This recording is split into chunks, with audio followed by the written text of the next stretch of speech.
SmackDown last night. So much to talk about. Hello everyone, this is Billy. Welcome to Billy's Wrestling Insight. Today is Saturday, November 14th, 2009. Let's get right off the mat. The first thing I want to discuss is the Rey Mysterio Batista contract signing that took place last night. Batista made Mysterio sign an agreement stating that Batista would not be held responsible for anything that he would do to Mysterio at Survivor Series. So basically, if he breaks Mysterio's legs, if he breaks Mysterio's arms, or ends his career, Mysterio or the WWE cannot legally touch Batista at all. Now, Batista bullied Mysterio into signing this contract. You know, Mysterio can doubt himself and even come on the mic and saying that Batista did not bully him into signing the contract. But from what I saw, bullying 101. Batista must have an A+ in that class. But Mysterio sure turned the tables literally on Batista. Especially when he flipped the table onto Batista's face and pretty much embarrassing Batista, causing Batista to go into a crybaby-like tantrum in the middle of the ring and started throwing down chairs like he was a 3-year-old little child. Pretty much the animal digressed into the kitten or the spoiled brat mode, as it were. Well, why has Batista done this?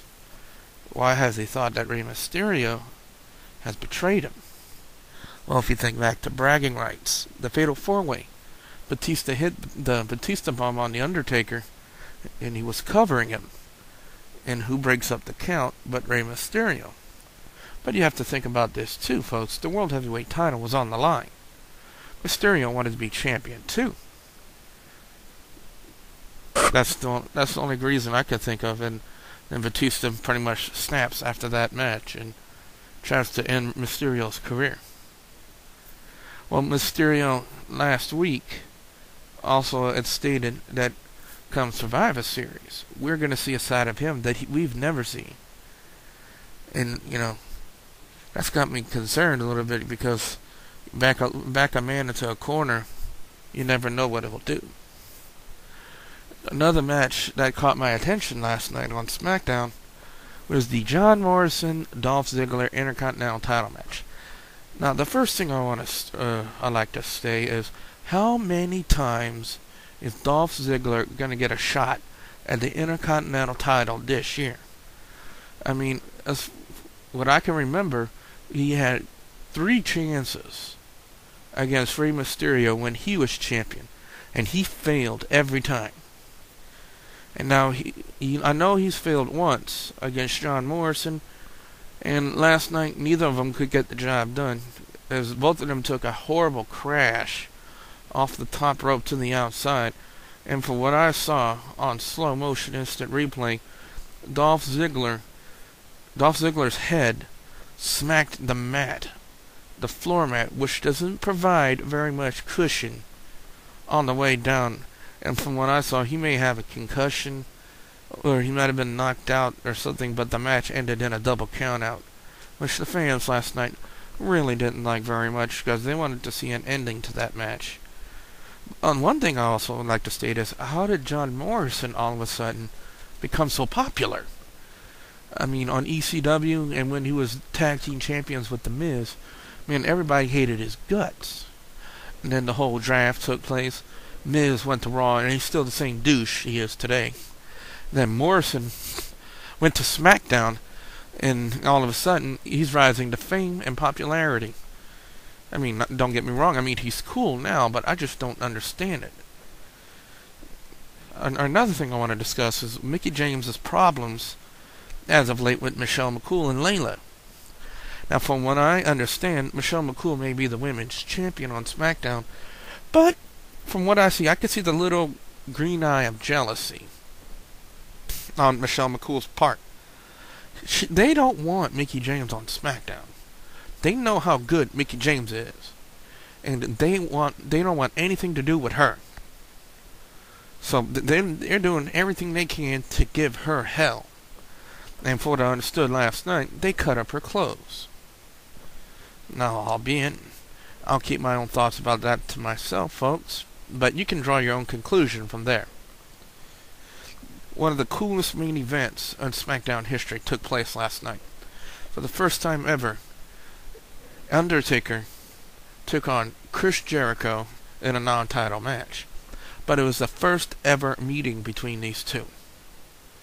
And this match took me by surprise. I didn't think Jericho could hold his own the way he did against The Undertaker. And then when Jericho hit the code breaker on The Undertaker, I honestly thought it was over. But, this is The Undertaker we're talking about. He may be a man, as Jericho has stated before in the past, but he's a man with an incredibly high threshold of pain. Jericho apparently thought he couldn't get the job done. But as he was trying to slap on the walls of Jericho for the second time in the match, he got caught in the Hell's Gates by The Undertaker, and he was forced to tap out. Then, lo and behold, Undertaker's other opponent for Survivor Series, who happens to also be Chris Jericho's tag team partner, The Big Show, or as I like to call him, The Big Slow, decided to come out here. And for some reason, every time he comes out, I can hear the small cries of little children from inside his belly. Now, I'll let you folks draw your own conclusion from that joke. But apparently, he must have had a big bottle of barbecue sauce and he was ready to eat The Undertaker because he was coming out and Big Show was looking hungry. So Jericho and Big Show decided to double team The Undertaker, slapping on the Colossal Clutch and the walls of Jericho at the same time. Pretty much reminiscent of what we saw a couple of weeks ago with John Cena. But then Undertaker gets help from an unlikely source, or a likely source, if you want to put it that way, in Kane. Kane and the Big Show pretty much left Jericho high and dry, and let Jericho take a boot from Kane to the face. Excuse me. And after that, Mr. McMahon, Vince McMahon, decides to leave a subtle hint for Teddy Long, who wasn't there, by the way, he was under the weather, to make this match of Jericho versus the Brothers of Destruction the next week on SmackDown. Now, as if the main event on Monday Night Raw wasn't huge enough, this one is colossal for SmackDown. So be sure to check that out next week. Well, that's all for today, folks. Be sure to tune in tomorrow and every day right here for Billy's Wrestling Insight. This is Billy signing off, and as always, our opening and closing music is Weird Al's Dare to Be Stupid.